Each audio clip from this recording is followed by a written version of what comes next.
Okay, good morning, everyone. Welcome to the Saturday Morning Mastermind. I'm Dan Sissick. I'm playing host, and then I'll let my friends introduce themselves. And then Catherine always does such an awesome job of reading. If you wouldn't mind doing that again, as always, we all appreciate it very much. So uh, go at it, whoever wants to jump out first. Good Lori morning. Emmons in Denver. Sorry. Good morning, Lori. Jason Good Kempa. morning, Jason. Catherine Clement, and I'll get Good morning, started on the Catherine. reading. Oh, sorry, Good Cindy, morning. my bad. There he is. I was daydreaming, my bad. No worries. All right. Good morning, Ken. Groupthink, agreement, reality. Up until now, I've been focusing on our individual lenses of reality, but organizations, communities, and groups of any kind also confuse absolute reality with their beliefs about reality. Dan, can I get you to mute, please? Thanks. The term for this is agreement reality. It's usually more difficult to identify because there is homogene- uh, homogeneity, homogeneity. I haven't run across that word before, sorry. I'll say homogeneity of thought, but just because we all agree on something, that doesn't make it true. For thousands of years, everyone believed that Earth was at the center of the solar system. It just made sense. People believed they were the highest order of creation, so of course, our planet was at the center of it all. Until Nicholas Copernicus came along in the 16th century and radically reoriented our collective view of our place in the universe with his model that showed the sun at the center of the solar system. Unless you're on the fringe of flat earthers, you'll agree that the notion of Earth being at the center of the solar system was just a powerful form of agreement reality. Not only are agreement realities hard to spot, they're hard to challenge because you're going against how those around you view the world. Copernicus provided a proven heliocentric, sun centered model of the solar system, but the early adopters of his model, including Galileo, ended up imprisoned and ostracized for daring to swim against the powerful current of groupthink. If you're challenging agreement reality in your family, in your company, or in the world, you can expect to experience some level of ridicule, mockery, or even outright harassment. The Wright brothers held the belief that powered flight was possible, and they were famously mocked and ridiculed for their work in aviation by experts and laypersons alike, right up until the time Kitty Hawk lifted off and soared into the annals of history. Just remember, ridicule from others is no concern of yours. We'll return to this subject in greater detail later in the book. Your task is to keep your larger goals in front of you until you take off and soar for yourself. Change what works, leave the rest. Now that we've explored the origins and nature of our lenses of belief, we'll address in the next chapter how we hunt the discomfort to change these beliefs. Before we do, however, let's ride out with King Arthur's Knights of the Round Table. As the story goes, King Arthur and his knights saw a vision of the Holy Grail, the cup used by Jesus at the Last Supper that mythically bestows everlasting life and would save the world. Naturally, finding it was high on the knights' priority list as their land of Camelot was rapidly deteriorating. On their adventure in finding it, they arrived at a dark wood and decided to split up, each entering the wood alone from what seemed to them the darkest point. Symbolically, they each had to face what scared them the most. Some of the knights would go on to find the Holy Grail, but only after confronting the discomfort of their deepest fears on their particular path. Facing one's fears is a necessary step for every hero, as noted by famed psychologist Carl Jung in The Structure and Dynamics of the Psyche. He writes that the hero archetype must be courageous enough to brave intense discomfort in order to find what they value most. Whether you think of yourself as a hero or not, I'm pretty sure you are. Jung goes on to say, that which we need the most will be found where we least want to look. The beliefs that will free you from the limiting views of reality are always on the other side of discomfort. They emerge on the other side of the dark wood, inevitably where you least want to look. I'm not suggesting certain beliefs are good or bad, right or wrong, moral or immoral. That's for you to decide. They're simply ways to view things in order to get closer to the result you want, because that is the point. Let me say this loud and clear. I am not suggesting that you should be challenging and changing all your lenses of belief. I'm not sure it's even possible. If you have the results you want, by all means, keep all your existing beliefs. The point is to notice when a lens of belief isn't working for you. Notice the discomfort that arises from this area of your life is out of alignment, and then lean into the greater discomfort of dealing with it. Let's go hunting. Takeaways. How you see the world can be inaccurate and limiting. Core beliefs drive your thoughts. Thoughts drive your actions. Actions drive your results.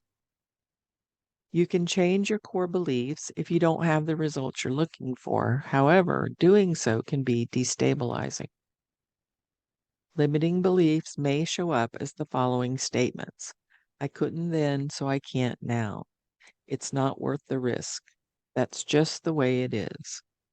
Because your views and perspectives drive your actions, you will get what you believe.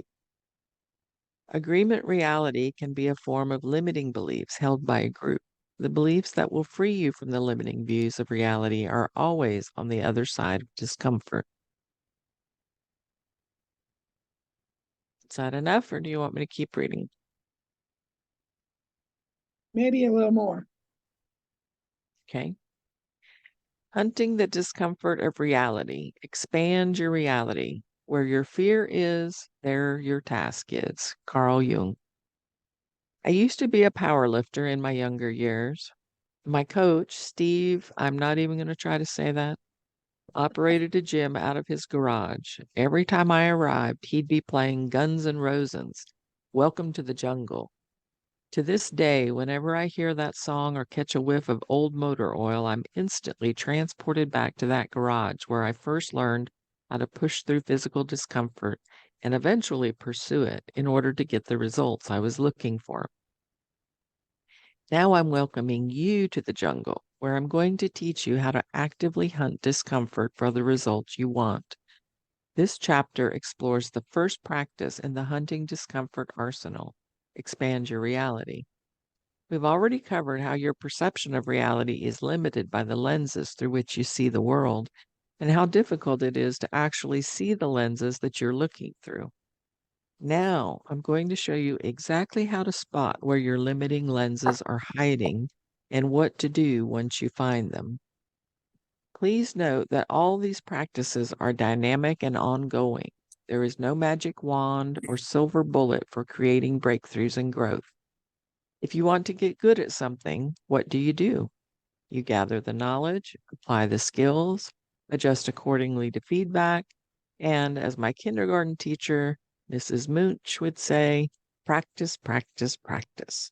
That's exactly what this book was designed to help you do. Questioning what you see. Do you ever get that gnawing feeling, that irritating mental itch that there's something more for you, but you just don't know exactly what it is? In The Matrix, Neo, played by how do you say his name? Yeah, Keanu. Keanu, thank you. Keanu Reeves wakes every day to a similar mental itch. He has a job and some side hustles to get by, a roof over his head, food on the table, perfectly fine life, and yet something is gnawing away, eating him from the inside out. It's like he knows there's something else. I won't recount the whole movie. Odds are good you know it. If you don't, go watch it. Right after you finish this book, that is. Neo's suspicions are confirmed. There is another life, and he is presented with the now infamous choice. The red pill or the blue? Red pill, false reality Neo has been living in will be stripped away forever, and he will live in a world that is not comfortable but is real. With this will come the power to make choices that affect real change. Blue pill, he will be soothed back into dream life where everything is a lie and his life will be safer and more comfortable, but ultimately meaningless. Spoiler alert. Neo chooses the red pill, of course, and they weren't kidding when they said it would be a rude awakening. For a time, his life was a hellscape of discomfort, physically, mentally, and emotionally. He was willing to open the door to a small mental itch and found the motherlode of discomfort. Once he adjusted, though, he was unstoppable. I've always loved this metaphor. You may not be able to pop down to your local pharmacy for the red pill, but you can follow Neo's example to find your way out of your own reality facade. And you do it by being cautious or curious and paying attention to the small, gnawing areas of discomfort that won't leave you alone. This will lead you directly to the areas in your life where limiting beliefs are distorting your reality. Ignore them, and you'll end up interacting with silhouettes of what's real and wondering why you can't achieve your potential. To be able to choose the red pill or anything else for yourself implies, as Eckhart Tolle notes in his book, The Power of Now, consciousness, a high degree of consciousness. Without it, you have no choice. Your first step into this choice is being willing to question if what you're seeing or how you're seeing it is real. Perhaps the better way to put it is this: it's the cost of entry, being willing to let go of beliefs that may be false, even if they look real. If you're not, you should put down this book because the rest of it won't matter.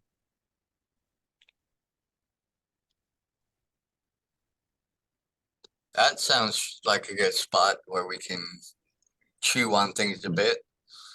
All right.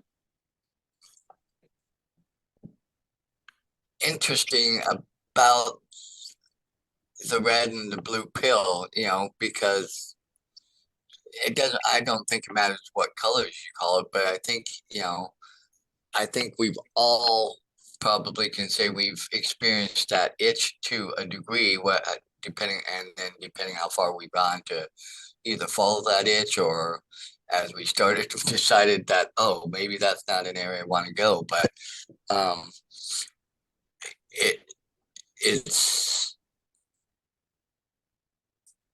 it's interesting also how he talks about the group consciousness or whatever he called it again. I can't remember the full thing, but Think. yeah, that's it. How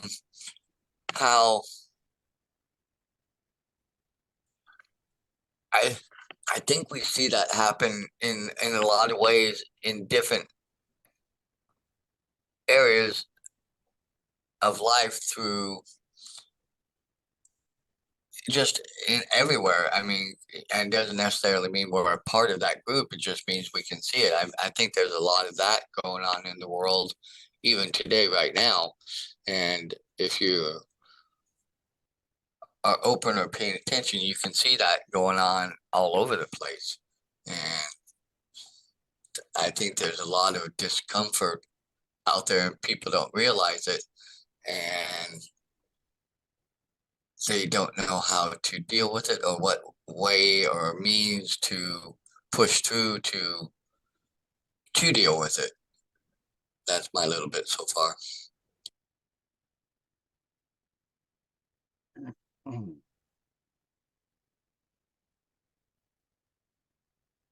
He said Oh. thoughts come from beliefs. Was that what he said? I'd like you guys to talk about that. I think that's what he said.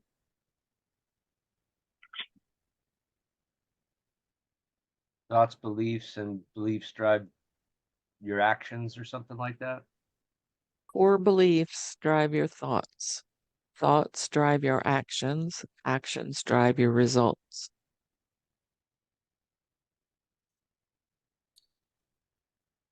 I think that's true in a lot of ways because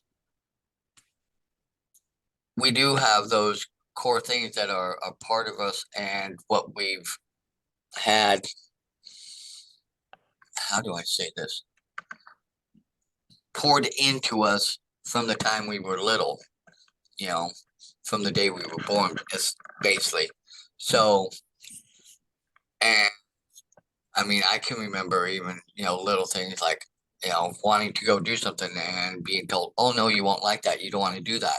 And it's like, how do you know I won't like that? But at being a, young child, you trust your parents sometimes and you go, oh, okay, well, and then later on, because that's kind of already there and built in, you don't go do it. And then later on in life, when you kind of want to, there's that kind of, I don't want to say built-in guardrail, but there's something there that kind of, you kind of sense it, or even now sometimes I hear it, oh, I don't want to go there because that will be something that's not good. But how do I know it's not good until I go there? So it's interesting how, the core beliefs can, go through those steps to guide us eventually to our thoughts and how we react.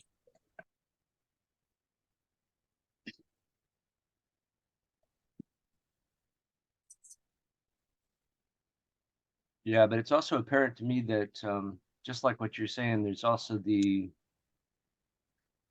and like what you're saying is true, but then right between, you have your core beliefs. You may have your core beliefs, and then you have the thoughts from those core beliefs, but then you may also have something in between those core beliefs and your actions that then kind of steps in, like I just say negativity that then may stop you. You may, and I think that sometimes is an even bigger issue for people. I come across that quite a bit when I'm speaking to people and they're telling me what they want to do for like weekend plans or something like that, and they'll start talking about a great idea they have and wanted to do this and this and this and this, and then in the same breath it's, oh, but this, and oh, but that, and it'll probably be like that, and then and then give me the reasons why the world isn't the same as it used to and you can't do it all. It's like you just did a 180 and in the same breath as in the same breath you're shooting your own idea down. Anyways.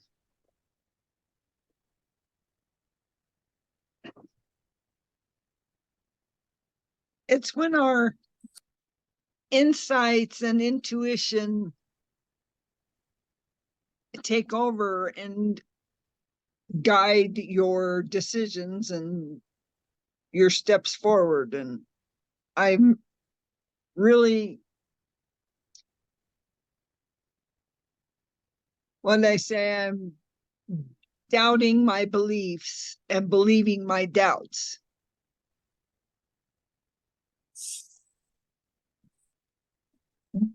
Yeah, very good. Yeah, that makes that sense, and a lot of people do end up doing that, and sometimes in a roundabout way that becomes self-fulfilling prophecy, because then you kind of let that become the overriding arch and theme of how you respond and how you let your that all play out to where you don't push through. And I know in some areas, the areas where I had some of the biggest gains and I learned the most was when I, like he said, even in the book, like with the knights pushing through, their dark forest, whatever it is, to get to that Holy Grail. And metaphorically, that Holy Grail was getting to that side where, where you want to reach and get to. But it's that all that dark or energy or all those, limiting beliefs or all those things that you have to go through and push through. And when you get there, you realize that, oh, it's not, it wasn't as bad as it seemed. And in some cases, it is, as bad as it seemed, but you still come out on the other side for the better, stronger, and able to do more in a lot of ways because of pushing through that and living through it. And you gain the strength, the knowledge, the fortitude to now push through to that next level. And I believe, that there are aspects of that we all have to go through. And a lot of people don't realize that. And I think that's part of the minutia of everything that's going on out there in the world too. I think that when something keeps showing up and nudging us to do, to me that's spirit, or part of my spiritual team saying, yeah, Jane, do this. And if I ignore it, they're just gonna keep nudging me. And there's a saying in spiritual community, what you resist persists. So if it's time to move past whatever that is, if you'll eventually, I think, get the message, if you're paying attention, if you want to follow your path and keep yourself in that mode of awareness, then you will realize, well, I'm a person that wants to experience growth. So then obviously if it's showing up in my dreams, or it's just there's a thought, throughout the day, or when I'm taking a shower, a lot of insights I get when I'm taking a shower with all that water coming down, or just when you're just quiet and that thought comes up again. So I often take those things. Maybe I push it away initially, but eventually I'll go for it, because a lot of that is doubt and fear, and you want to push through those and to get to something good. So I'm done.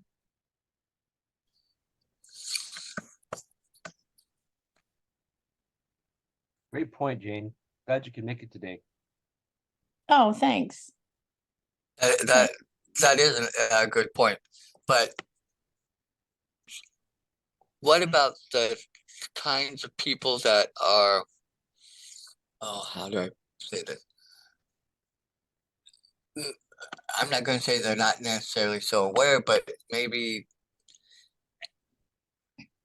they're so afraid or whatever that they don't, even though they keep getting the messages, they just keep, what happens then? I mean, does it just keep coming, or, or I think it does in various ways.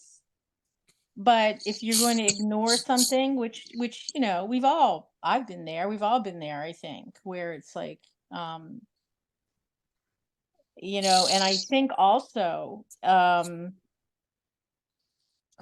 eventually spirit, or there'll be, I do think that if it's something that we're really supposed to tackle, that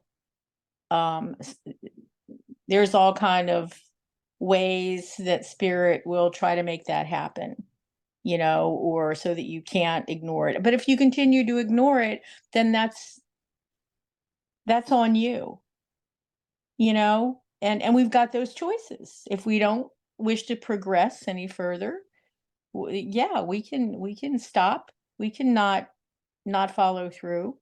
And that's okay too. There's no judgment on what we do. It's just that we're kind of not going to be able to get to the other side of that. And so it's again, it's all free will, it's all choices. And maybe you're just not at a comfort level yet, and that's okay. And I think those on the other side will continue to find ways to help us get in that comfort level. I mean, I think we have no idea how much we have support on the other side. And that's what I count on. I mean, that's a belief, a faith that I have in, that as long as I stay aligned with that belief, that there'll always be more good coming my way. And good, in other words, is ultimately, what you have in your mind as far as your desires. There probably is a desire to overcome that. That's there. And so what we have in our mind is it, and our heart and our intention is communicated to the other side, so that they're going to try and find ways to put something in your path that will nudge you, a song, a book, a person. It'll just keep coming up. And if you don't want to address it, I don't know that they're ever going to stop trying to push us to try to get there. But they may dim a while, like, oh, what a knucklehead. She's not getting this. So let's move on to something else. That's my feeling about it. That especially in our subconscious, if there's stuff in our subconscious that we're really supposed to move forward on, then the efforts are going to be doubled in terms of trying to get us to, like, have you ever had a recurring dream or a person? I had a dream about an old friend who I kind of pulled away from. And then, like 25 years later, I kept having this dream about her. And I thought, obviously, spirit's nudging me. I was resisting at first. And then I wrote her I didn't know where she lived. I found there's ways, a little bit of money, you can find out where someone lives. And I sent her a letter and said, just basically said, a lot of time has passed. I know I pulled away, and maybe we could reconnect. We're all more, we've had a life experience, and I think that we could have more to share with each other, and more positive things in our reconnection. And I said, but it's up to you. For whatever reason, if you don't want to reconnect, that's fine. You just been coming up a lot in my dreams, and I pay attention to those sort of things. She never did reconnect. And like I said, I told her in the letter, it's fine for whatever reason you'd rather not. And but I paid attention to that. So that's what I'm saying, is just try to pay attention to something that keeps coming up in your life. I can tell you what happens when you don't listen. They throw your ass off the back of a horse. Oh no. And that's what happened to you, right, Catherine? Pretty much, yeah. Okay. Yeah. Well, they sometimes they create, and I believe this, that they create a situation, a crisis that will change your life so much that you have to look for meaning in it. And yes, I can believe that maybe that was part of your soul plan, and so. And a lot of what you're Wow. saying. Oh, go ahead, Lori. I was going to say that kind of slaps me in the face a bit, what I was doing Sunday to cause that allowed this black eye to happen was just trying to reconnect with my passed and my offspring, and this happened. I can't make a connection with that, but I can't tell you how many things have happened since we started this book that, getting a cold that I couldn't even participate, and getting a UTI, and I don't even remember what else. And then this, but this didn't really stop me from participating in this group. But wondering where I might be having the groupthink or whatever influence my choices and my decisions. I don't know if any of that made sense. I'm not sure where you're getting at, but the only way that I feel compelled to respond is, wait a minute, let me get my thoughts together. Yeah, that's Is what there I'm saying. Yeah, I think sometimes when it's almost like the universe wants to see if we're really sure. Are you really sure? Do you want to really make the most of this? We're gonna kind of like test. We're gonna see how much you want to really take a deep dive into yourself and your life, and so maybe there's some obstacles coming up to why you can't attend, but yet you're trying to attend each time. So sometimes that's like, when that happens, I feel like I'm given rewards for it. It's like, yes, you're getting it. You're pushing through the obstacles, and it's kind of like what we want to see. And so we are going to give you positive things in your life to kind of reward you for that, if you're aligned with that thinking, so that you want to understand yourself, and therefore know God. So I don't know if that makes sense to you. To me, there's truth in that, because I've found that to be the case in my own life. Yeah.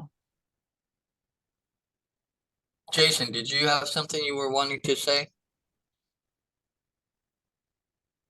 Yeah, sure. Well, I just want to first comment on that, what you're saying there. It's funny, Jane, just as you said the word obstacles, I was thinking the same thing, and how we, even in the smallest type of a thing that we choose to finally take on, some task or whatever. It's funny how, I don't know if you've ever experienced this. Maybe you're very, very comfortable in your situation in life and everything, but you get the idea about maybe doing a little bit more, and it's like, it seems that that things are fine the way they are. You're very comfortable, and things kind of, you're not making maybe any progress. You feel like you're stagnant, but at least you're not not feeling all that discomfort. But as soon as you start trying to make some headway, that's when you start getting hit with all these different things, and maybe it's partly that we start throwing obstacles in front of us, or that the our our spirit guides start throwing obstacles in front of us to make, as you were saying, to see if we really want it, kind of a thing.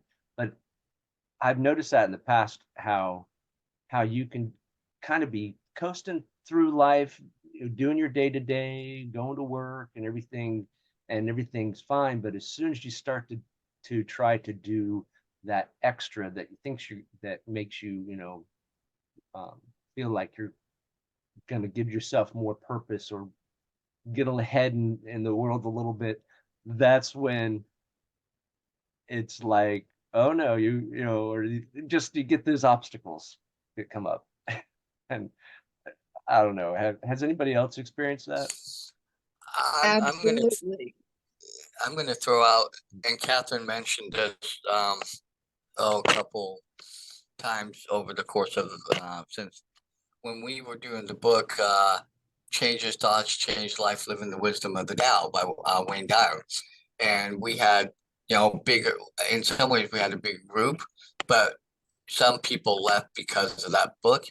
And I was one of those people that was kind of on the fence because of how my beliefs and what I believe. But in sticking in and going through, I don't think I felt real obstacles when going through, but I just felt within me and my spirit that I wasn't sure how this book was going to affect me and where it was going to take me with my own thoughts and my own beliefs and values. But in going through that whole book for that whole whatever year and a half, because that book was long and we really dove into it. But I learned that it helped me and my faith, and it kind of grounded it more and gave it more power and purpose.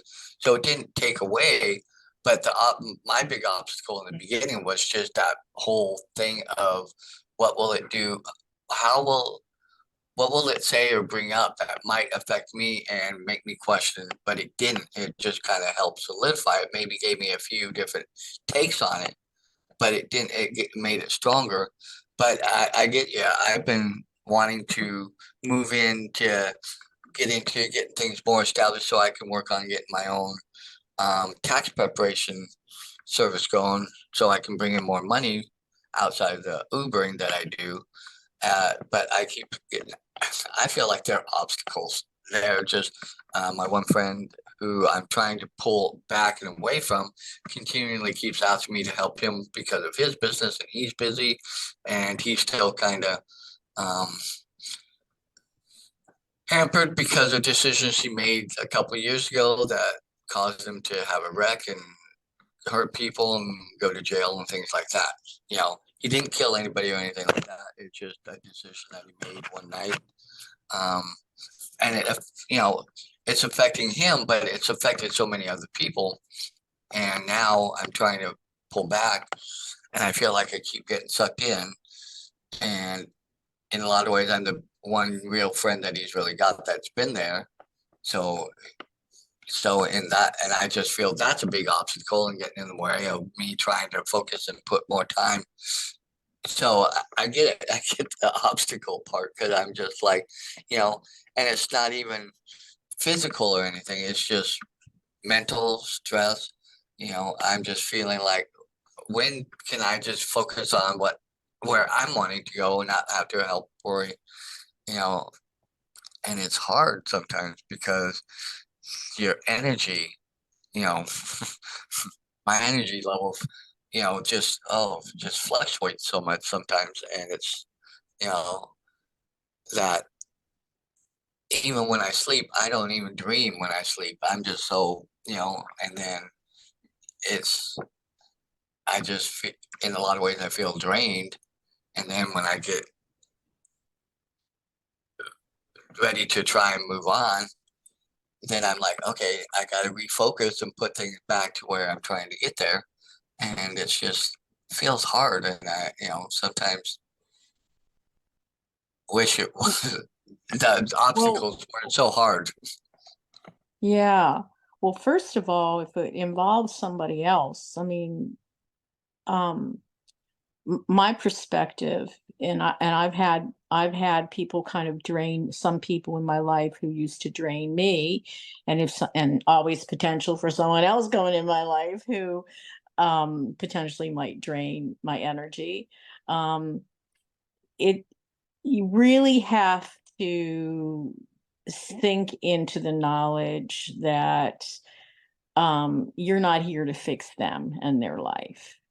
You're here, yeah. As much as you might have compassion, and I think we all do here. I mean, I certainly have. But if somebody is taking too much of my time or draining my energy so that I can't work on me, that's the first thing. Self-care, that's number one. And then you can give to other people. If you're not comfortable with you and taking care of what you need to take care of with yourself, then you really are limited in what you can give. So I would try to work on that, Dan, to try and somehow make it known. Or sometimes you just have to have tough conversations with people and let them know.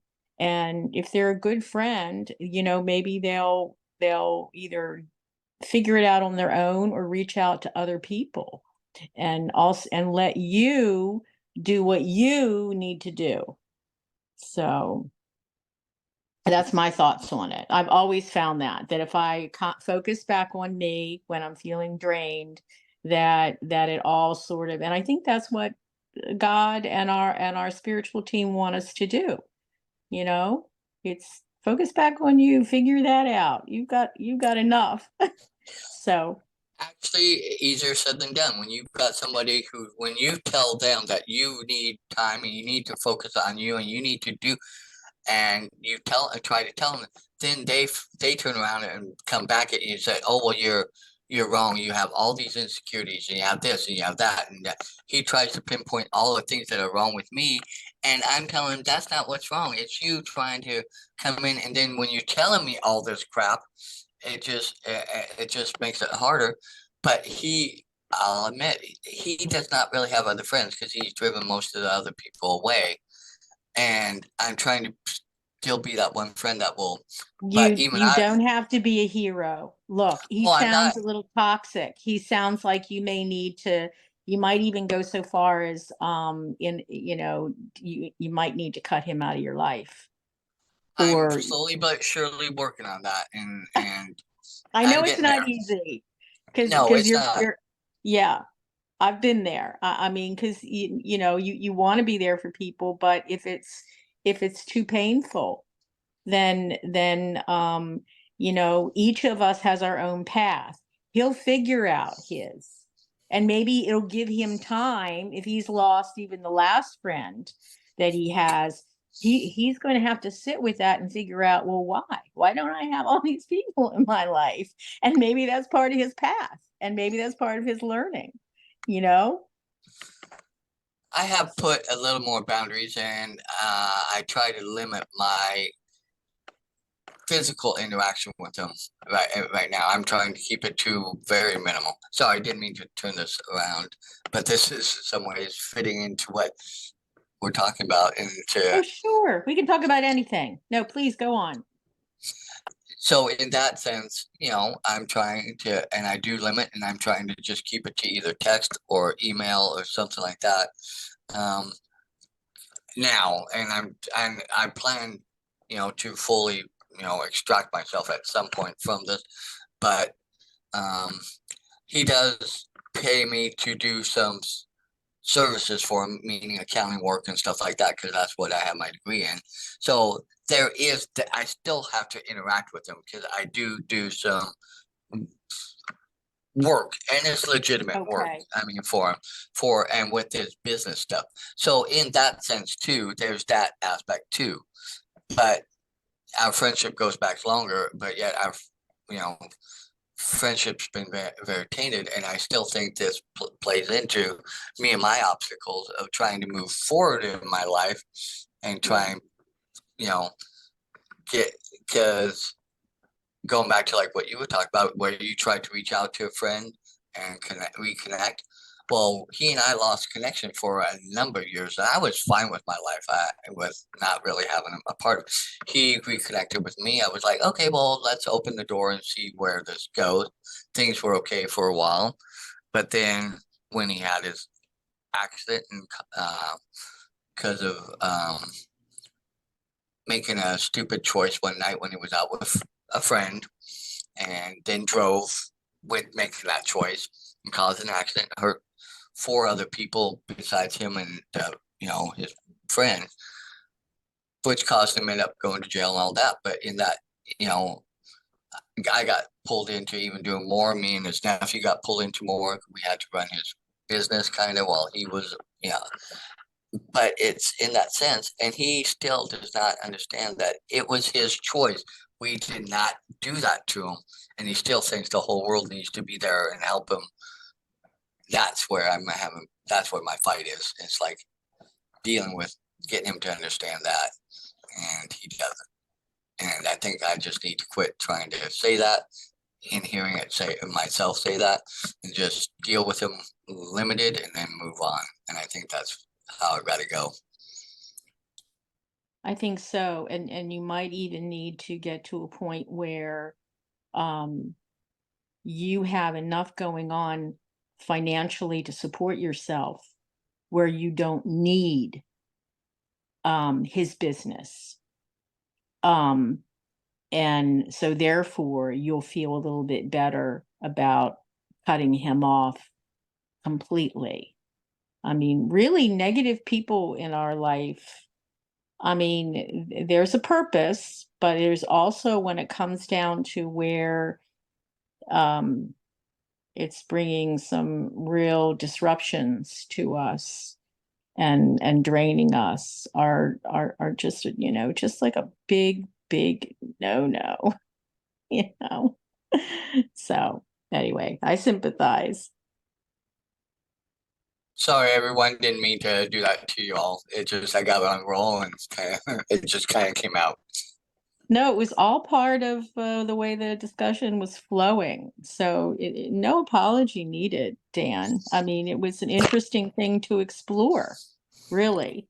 And it really reinforces myself because I attended when I was a kid, since I didn't get a lot of affection and attention from my parents, and my sisters and brother were all vying for their attention, so we didn't seem to be able to get along too well with each other. And because we were kids, I was always looking for attention from other people. We didn't have any family that lived close by. So I tried to establish friendships. So in order to have friends, oftentimes I was like a doormat at times, very needy. So that means oftentimes I would attract people who were maybe not looking out for my own good, but looking out for their own, and maybe, you know, expecting too much of me.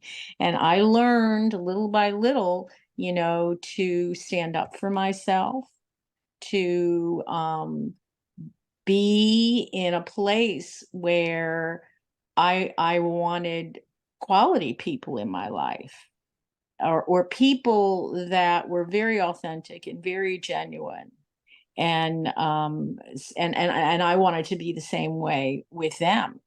So, you know, and if it was somebody that wasn't realizing how they were pulling me down in various ways, and I would tell them, I've had, I could finally express myself, because even that communication was just difficult for me as a child because I wasn't taught how to communicate. My parents didn't really, they were unhappy. I've forgiven them. I don't want you to think that I hold anything against them now. That was a long struggle too. And I think I've mentioned that before, where I spent a huge chunk of time and classes and to really see that they were people doing the best they could. So and that was a huge shift for me. So, but in the meantime, I think that was something that I had to learn. I think, I was given those parents so that I had to learn more about me and how to be in the world. And certainly one of the ways I had to be in the world was I had to find out a way to love myself enough to not let other people take advantage of me or make me feel, let them put on me some negativity, or some, just not needed guilt, or guilt that was not true, that they should put on me, which sounds like what he's doing with you in some ways. And, that rears its head. That's a red flag to me. And that's saying that, that's somebody who is not self-aware. And, and I almost married somebody who was very not self-aware. And again, the neediness, or thinking, oh, well, I see that he has this and that attribute that I'm not real happy with, but he's got these others that maybe balance it out, until it didn't. Until we were 3.5 years into the relationship, we got engaged, and I was living with him. And then, it's oftentimes that happens when you get engaged. And then I guess he felt like, well, she's not going to leave me now. I mean, I'm in like Flint. And so more of his behavior sort of was, he became a bit controlling, more controlling than he normally was. And I realized, okay, here we go again. I mean, I was reading a very spiritual book at the time, and a lot of it was saying, the same thing. Do you value yourself, and what do you see your life being if you marry this man? And I'd never been married. I was like 39. I think I left him when I was 40. And it was sort of like, well, this is probably my last chance to get married and maybe even have kids. And but I thought, wait a minute, you don't want to make the wrong decision. So this book was very, very helpful in making me realize, Jane, your life doesn't have to go down a road just like, it doesn't have to look like everybody else's life. You be you. And if you feel like this is not the right guy for you, then you have to leave him. And that's what I did. And for all kinds of reasons, it was very difficult, because I really, really did have those deep feelings for him. But I cared more about me and my life to come. I'd already had a difficult childhood. The very thought of it being marrying a man who wasn't on the same page as I was just really not what I wanted. So again, that's why I say you have to really take a look at where you are and the people in your life, and that means a lot of who you have in your life. Now, let me tell you something. I'm 66, and I just have the most wonderful friends.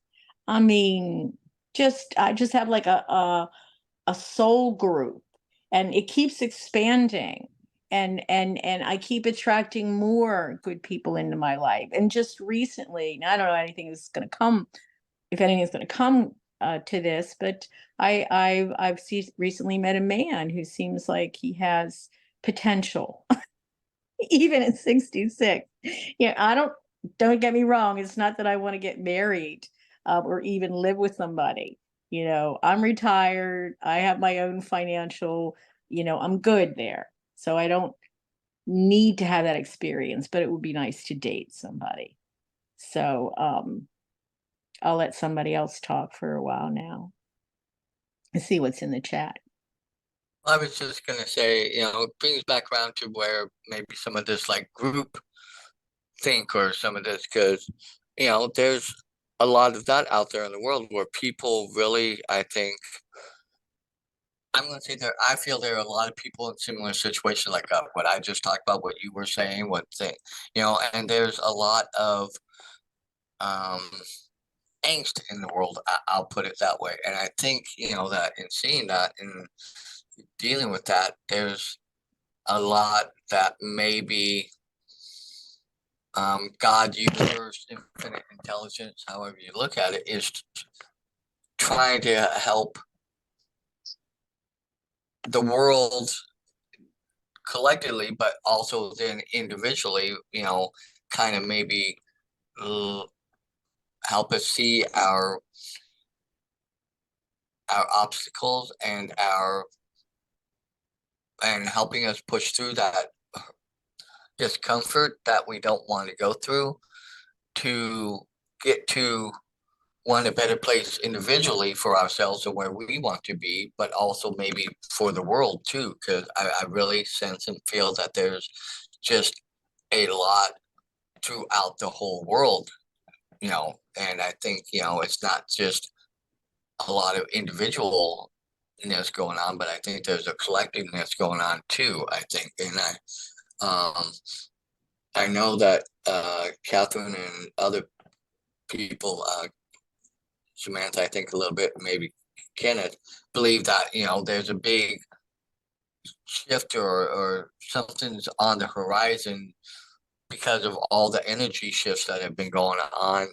And I think, if you open up to that a little bit more, you can sense it and feeling that there is something.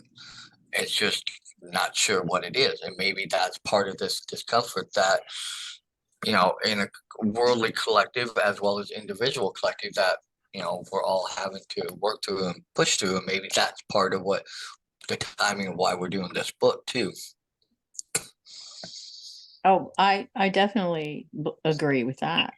I think individually, we're trying to work on each of ourselves and to be the best person, best version of ourselves, so that we can also help others and be maybe an example of how we've pushed through obstacles and continue to push through obstacles and help and support each other and give them a perspective that might help them. Oh, it's all about connection and helping each other.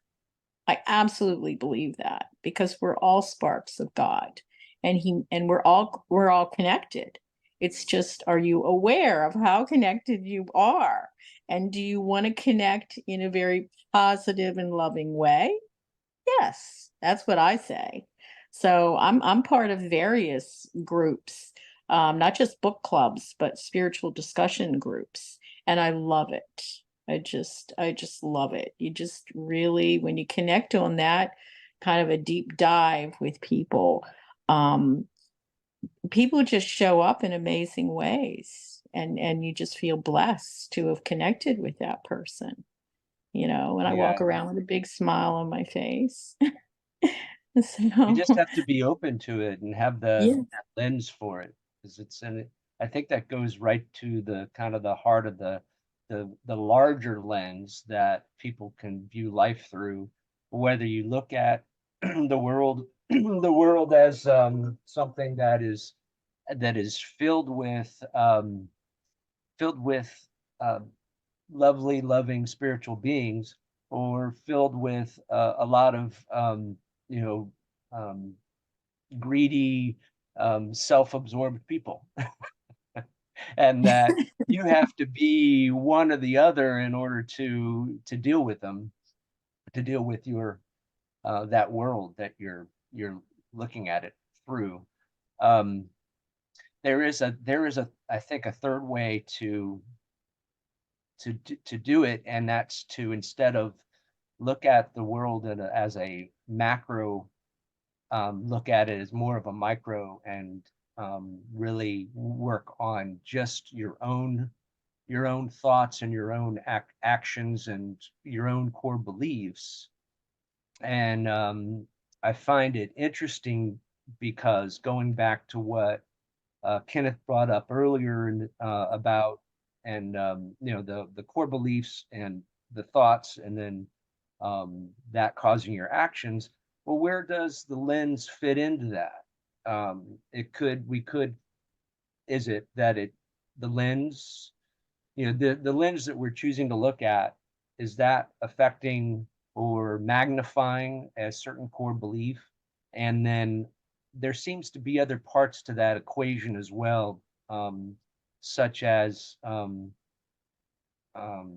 that might fit in between, like, the core belief, and your thoughts could be your habits of your thoughts, and what beliefs and thoughts you bounce back and forth between. And then between your thoughts and your actions, it could be this negative, that not necessarily negative, could be positive. Sometimes we take positives to such an extreme that they become a negative in that we might use them to procrastinate. But there could be that knee-jerk type of a element there between our thoughts and actions that we end up doing as for whatever reason. Maybe it's our subconscious trying to save us from additional discomfort or something like that, or may just be a knee-jerk reaction that tends to pop out whenever we try to make that extra progress. But just wanted to bring that kind of up because it was that equation of the core beliefs, the thoughts, the actions, just seemed to me that, where does that lens fit in? And it seems like there's more parts to that maybe the author will get to a little bit later in the book. Or maybe we develop that new dimension that we're not aware of, we're not thinking of, and to look at everything from a zoomed out perspective. We are all just cosmic dust, a speck, but we all work together somehow, and we all need each other. And then trying to zoom in on ourselves without the judgment, because you start saying the best or putting labels on it, saying this is good, bad, indifferent.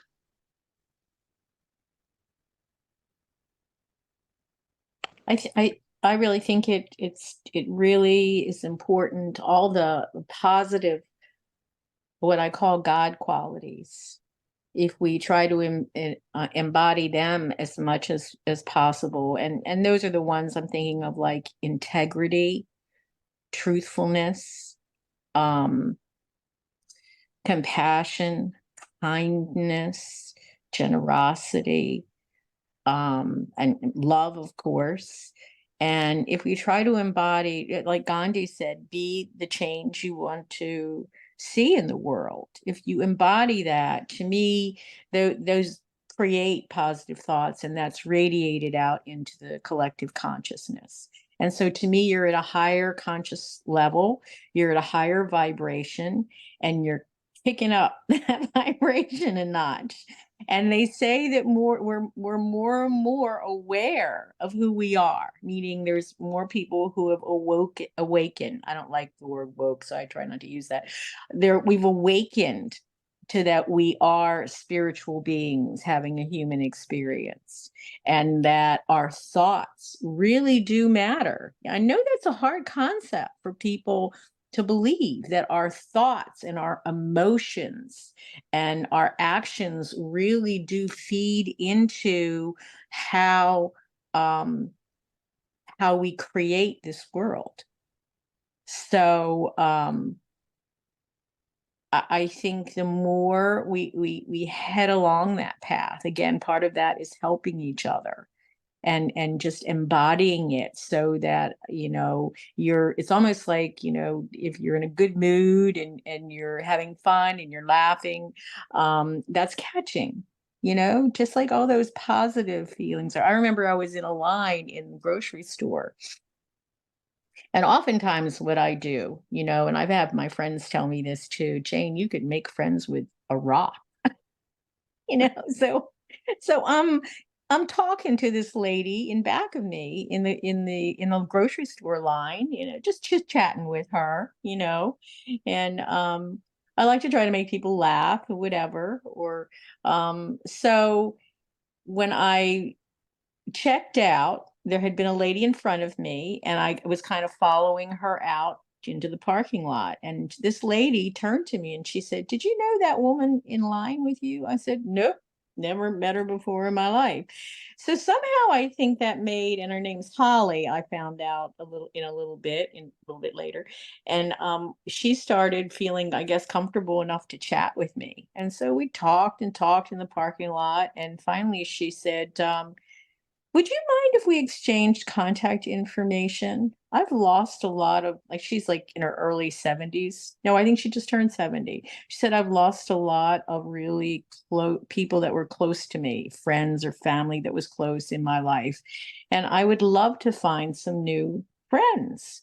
So I was like so flattered and just thinking to myself, yeah, that's what can happen when your positive energy can attract someone so that they want to connect with you. And so I was like, yeah, let's exchange information and let's hang out, you know? And she's a sweetheart. So we hang out and we text each other and so you never know again. And I think it's just really important to try to have that high energy, positive energy as much as you can. So I talked with. Absolutely. It's what makes life worth living. Mm-hmm. Yeah. Yeah. Yeah. I know we're after the hour, so I'll try to not go on a rant right now. Or not a rant, but a ramble. Um, we all are sparks of God, and we are all teachers to each other. And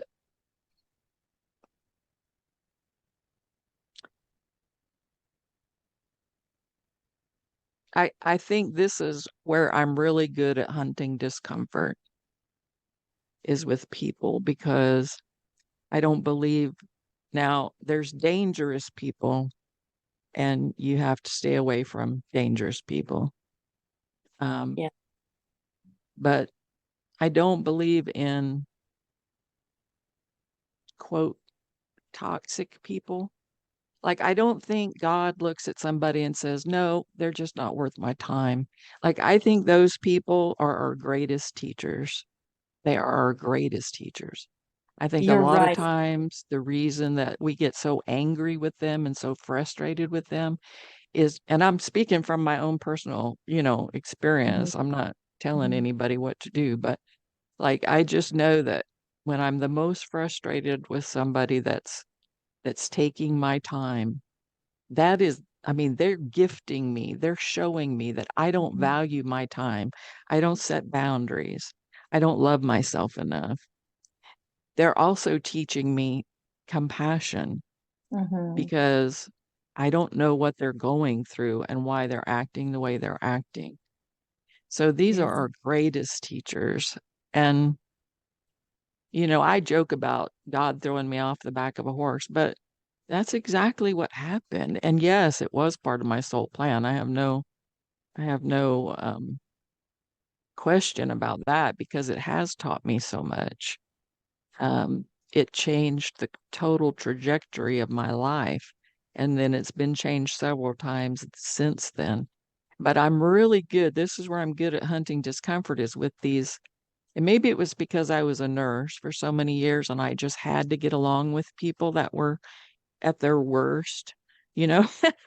When you're Mhm. or when you're injured or whatever, and like you're always in the worst of moods and whatever, and you have to deal with those people because that's your job. But like, I really enjoy learning the lessons that people teach me. But I Mhm. do have to step back. I mean, I'm human.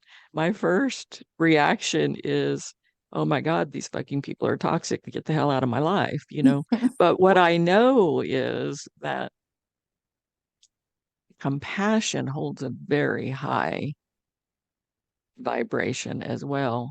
And as much as I believe in all this vibration stuff and all of it, and I do believe in it and I live by it, this is all stuff that somebody taught us, you know, just like, this is just our beliefs.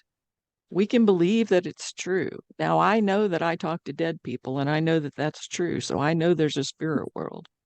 But as far as all of this vibration stuff and all of this, you know, other woo-woo stuff, that's stuff somebody wrote in a book. That's some thoughts that somebody had Now, I believe they were channeled, because my guides channel shit to me all the time.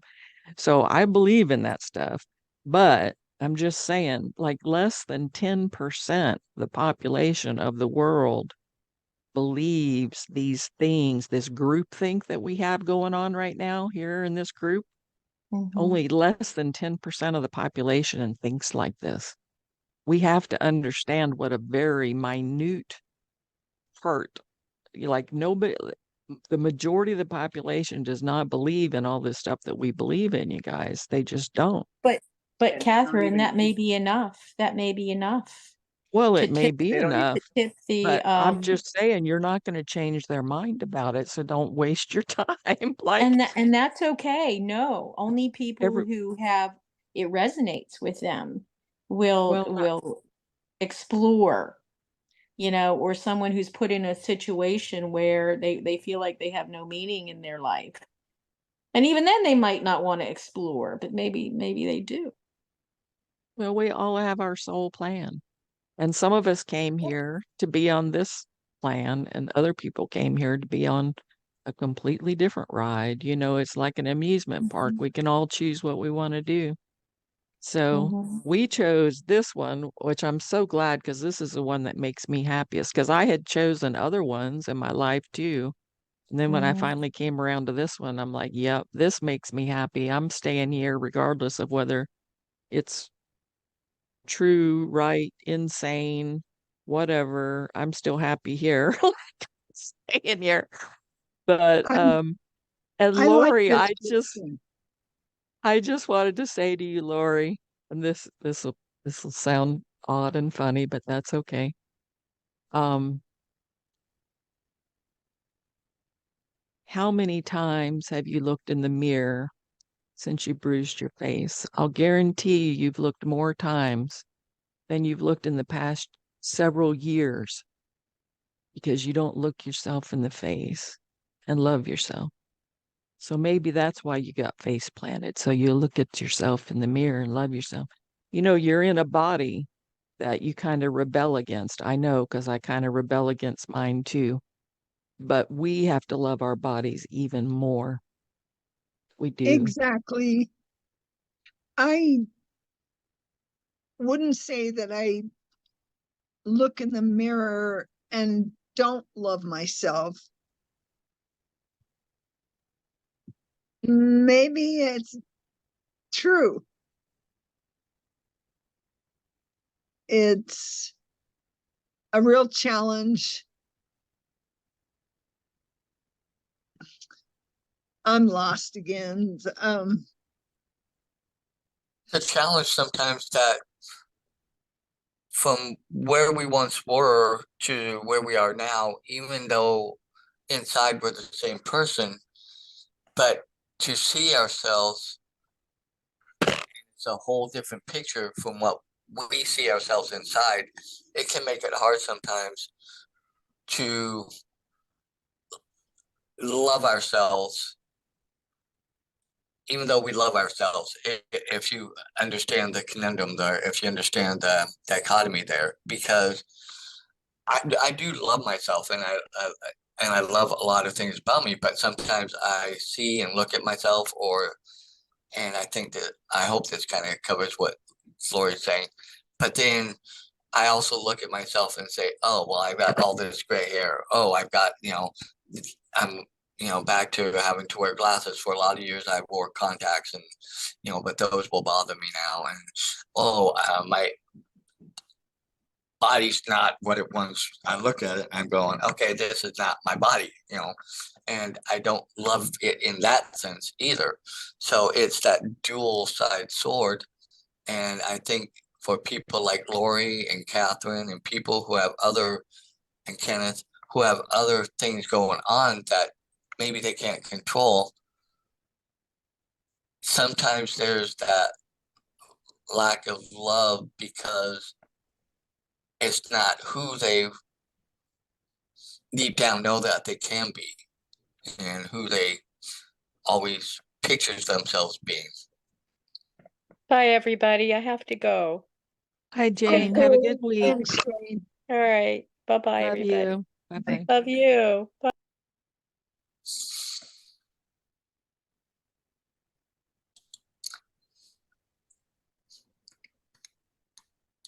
I can say is I hope I'm not the same person I was yesterday. I hope I've grown and expanded my beliefs and hopefully am changing what I want to see in the world. I'd just say maybe pick one limiting belief and hunt it down and change it. For instance, maybe you have the limiting belief that it has to be perfect. Change it. All week long, tell yourself it doesn't have to be perfect. Or maybe you have a limiting belief that you have to earn it. Again, change that. Actively tell yourself, you can have gain without pain. It can come to you easily. You don't have to, you're worthy of it without doing anything else. I mean, with those actual thoughts and sayings, hunt those things down and try to make it, reverse those if you can. That would be my suggestion for the week. I love you guys. Those are Love great you guys. suggestions. One thought that I was trying to say earlier was that I don't think I said it. Maybe I already said it. I don't know. Lyrica brain. Anyway, some of the time I think I did. That when we get angry with people, it's usually because like we're frustrated with somebody that's taking our time or whatever. It's usually because we're angry at ourselves because we sometimes maybe because we don't have the balls to step away from them. I mean, excuse the vernacular, but like, you know, maybe that's, I mean, but we're gonna, whatever it is that it's teaching us, that's the point, is that it's teaching us. And if we can just be grateful to them for that, um, like I can get really angry at this condition that my body has, but then I can also look at everything that it teaches me, and see which one weighs out the most. Um, and I think it's like that with these people, that these toxic people, that people, it's real fucking easy to be Zen when you only allow yourself to be around high vibrational people and high vibrational situations and high vibrational vocabulary and high vibrational groupthink. And, you can isolate yourself as much as you want and you can be really Zen. I can get as Zen as anybody's ever been on the planet. But then the doorbell rings and the dogs bark or something, and it's like shot. so, so Exactly. I have to recognize, exactly, Ken. I have to recognize that it's me that's messing up my Zen. It's not them that's messing up my Zen. You know, like you have to get to that place where you recognize they're not the toxic people. They're reflecting the toxicity within myself. And then how do I address that? Thank you. I like the way you said that because that helps me a little bit to look at it.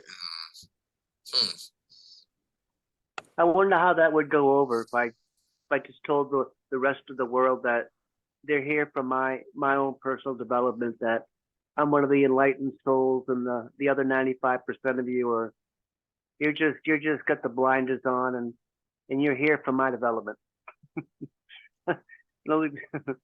Oh, that's kind of funny. Well, you can, it's like I don't feel, like I was saying earlier, less than 10% of the population thinks the way that we do. Like, I don't feel like I'm some kind of super soul savior here to save the world. I mean, I have heard and I have read and I have listened to many gurus say that, once we get the population that's awakened to a certain percent, it's just going to shift the whole world.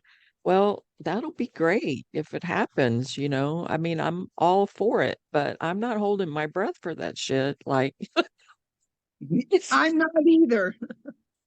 it's, I mean, it's a great ideal to hold out for, but when you start isolating yourself from other people and situations because it, and I had a very personal thing that just happened yesterday that I can't speak of because at some point that person might watch this and I would hate for them to hear about me speaking about it. But like it just happened yesterday where it was just thrown in my face. And it's there's a happy medium in there. I'm just going to put it that way. You can lose your humanity by becoming so spiritual that you can't interact with people that aren't as spiritual as you. Just like in churches, it can be that way. Just like in other group think organizations, it can be that way. And so I guess where I seek discomfort the most is I try not to be, except for this group, of course, I try not to be part of a group think because I think they can get really dangerous sometimes in the wrong group. We have a pretty good one going on here. But Taking the wrong the wrong pill, whether it be that's right. purple or orange or yellow or blue. And just because it's dressed up in this pretty little spirituality package doesn't mean that it's right. I mean, right. it might be, but it like you can be just as harmful, I think, by getting overzealous in some of these things as you can helpful. Exactly. So, drinking the wrong Kool-Aid. that's right. That's right. Well, I love you guys. I'll shut up now. Just gonna throw. I liked what you said though about that isolating yourself can be something that is not in the best interest for yourself or the world. And I think, like I said, I think you can learn things from other, how do I put it? I don't want to use toxic, but other, Examples. examples, people that don't necessarily see or think the same way you do. I'll put it that way. Other but thought patterns. but I can learn and grow from it, and maybe even learn a little bit about what it is in that sets me off. And I also like your point about the Zen, because like when I get home and I get in my zone of trying to do things and then the computer acts up or this happens or that happens, it doesn't even need to be somebody ringing the doorbell. It can just be something within my own house that happens, that I'm in the middle of one thing, my computer acts slow, so I kind of wait for it to do its thing and I go do something else, but then that other thing kind of blows up in my face, and then I'm like, and then all of a sudden that happened to me yesterday, and nobody was around, nobody did anything to me, but I was in such a funk yesterday when I got home and was trying to do my own stuff that I have to admit I probably was my own worst enemy last night, and I did not get a lot accomplished that I wanted. So that that Zen thing, when you get it going, sometimes it can really get messed up even by me, so I get that. So with that, I'm gonna say that's it for the Saturday Morning Mastermind. We went a little long this week, but there was a lot to cover, lots of great discussion. If you want to find us, you can find us on Facebook at mindsetmasterycollective.com. You can find ways to ask to join and be on the panel, or to even interact with us there. You can find us on YouTube at Mindset Collective. Mindset Collective. There, Mindset mastery. Mindset Mastery, sorry. Mindset Mastery Collective, where you can see all our past videos from all the different things we covered over the years. And you can also go to our website at mindsetmasterycollective.com. Has all the information there also of how to get in touch with us. So we look forward to seeing you next week. Hopefully Samantha will be back in hosting next week, and I can just be a chatter. So love you guys. Look forward to seeing you next week, and see you next week on the Saturday Morning Mastermind. Later.